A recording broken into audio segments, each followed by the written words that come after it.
Today we'll discuss about the ELISA, and that is the enzyme-linked immunosorbent assay. So this is a very particular topic in which we will discuss about that how ELISA performed and what is the type of ELISA. We will discuss everything in this lecture. Now today this is my first lecture of ELISA, and in this lecture only we will discuss about the first part of ELISA, that is direct ELISA. So you know that ELISA means that is the enzyme linked immunosorbent assay. That is means that here the common word is immunosorbent. Immunosorbent means that there is a biological immunological molecules, that is antigen, antibody. So that antigen antibody will attach on the polystyrene plate. You know that the biological molecules like peptide, antigen, antibody, that has great affinity toward the polystyrene plate. Here there is a plate, and that is the made up of polystyrene. This is the plate, and that is the made up of a polystyrene. There is a depression, there is a well inside this polystyrene plate. Near about 96 depression or 96 wells are present in this polystyrene. Now I will take this polystyrene plate here, and this is a patient, and situation is here. I want to check that there is an antigen, its name is the B antigen. Just I want to know that the antigen B is present in that patient or not. So for detecting to that antigen B, first of all we'll have to isolate, we'll have to take the serum sample from this patient. Now this is my serum sample. I will take a blood, and after then we will centrifuge that things. After the centrifuge I will isolate the serum, and inside the serum the every antigens which is present in that patient will be available in that serum. Now the scenario is that the task of to find out what type of antigen is present. My task is that in his serum, just I want to find out only B antigen. It doesn't matter if it has A antigen, C antigen, D antigen, doesn't matter. My task is to find out only B antigen. That's why I have taken the serum sample from this patient. Now, before that I have taken a polystyrene plate. Now I will pour the serum here in this polystyrene plate. Already I have told that every biological molecules like antigen, antibody, protein, peptides, that has the major affinity. They love to stick on this polystyrene plate. So every antigens which are present in that serum sample, that will go in polystyrene plate, and then because they have affinity, they will love to stick on the polystyrene plate. Then every antigen which is present in serum, that will bind on a polystyrene well, polystyrene depressions, polystyrene plates. Suppose that in its serum there is A antigen, B antigen, and C antigen. So the every antigens that will go in polystyrene plate and bind on this polystyrene depressions. Now I will use some blocking reagents like this. This is my blocking reagent. I have some chemical that has ability to block the polystyrene free space. Actually I want to use that blocking reagent because that will block the every free area, that every vacant area which is present in this polystyrene plate. It will not touch only that area where already the antigens which are present in that serum will bind. It means the antigen binding area will be free because that will be covered by the antigen, but other else area which are present in this polystyrene, that will be blocked by the blocking reagent. So this is our blocking reagent. This is blocking reagent. Now, because I want to detect the antigen B is present or not in this serum.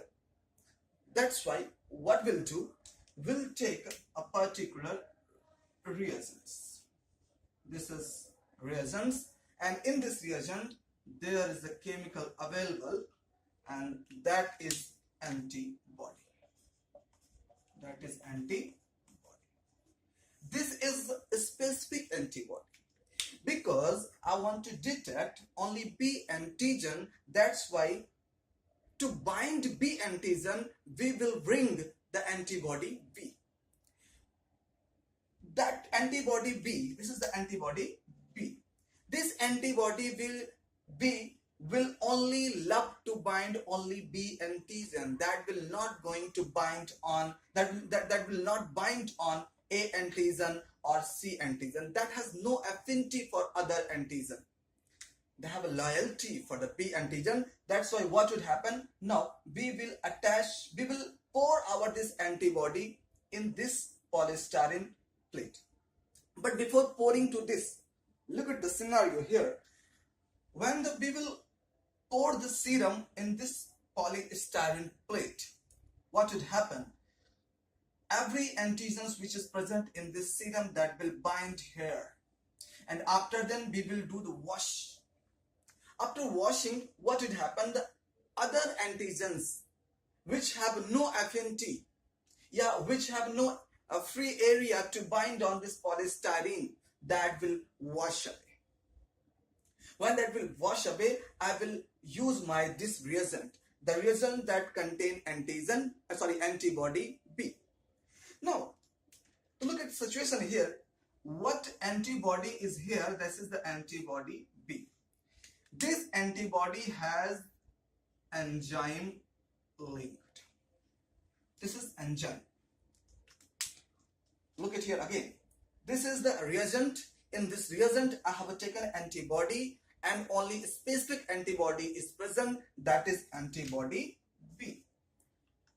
And this antibody that has joined with A, that is the enzyme.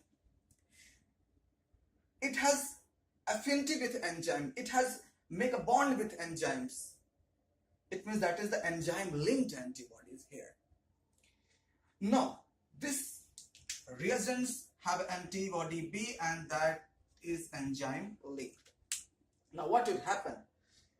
I will pour this reagent in that polystyrene, which has already antigen has make a bond with polystyrene plate.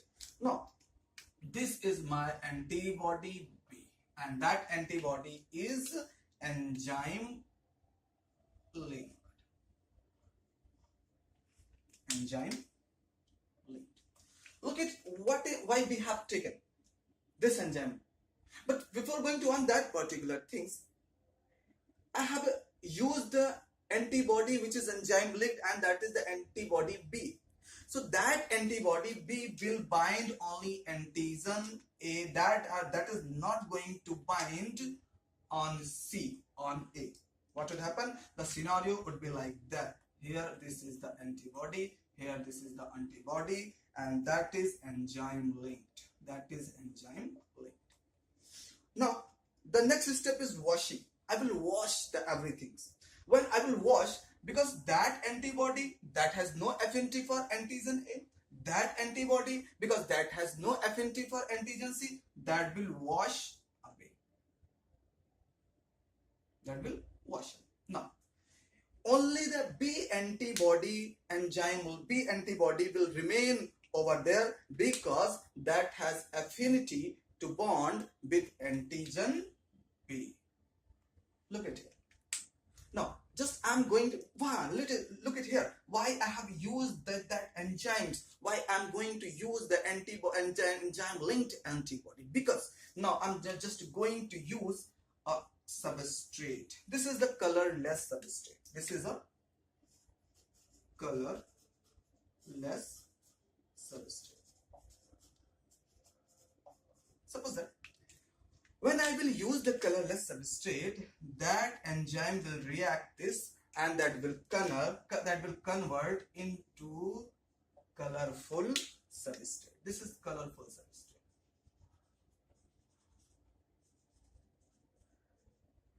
This is colorful substrate. Okay, so we have used, this is our substrate, and that substrate is going to be converted into, this is colorful substrate. If colorful substrate is,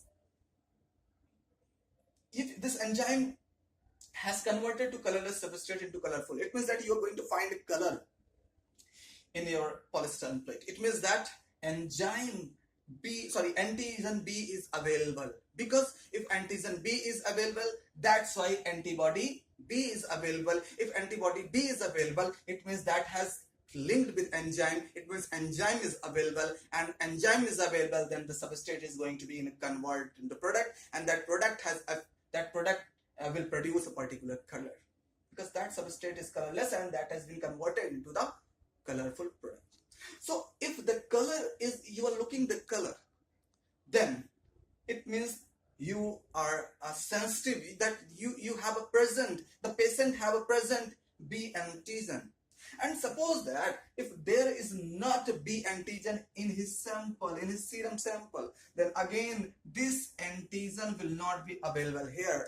And if this antigen is not available here, the antibody B is not going to make a bond with any antigen which is present on this polystyrene, because that is the specific, and that will make a bond with antigen B. And if antigen B is not available, then it will not going to bond. If that is not going to bond, then during the washing that will remove out. If that will remove out, then what will happen? Only colorless substrate will be available. That is not going to be converted into colorful product, because the enzyme is not available, that has washed away.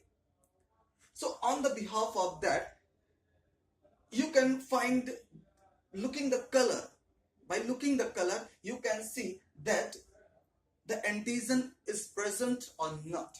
One thing more, why we have taken such type of sensitive things, because when the antibody will bind on antigen B, this is a very molecular level, and we cannot see by your neck, by your eyes, we cannot taste it, we cannot smell it. So how we will detect that things? That's why only one thing is that we can change the color. If we are visualizing there is something occurring with the color, then definitely we can detect the antigen is present or not. That's why we have taken samples, that is a substrate. If substrate enzyme is present, then substrate will be converted to the product.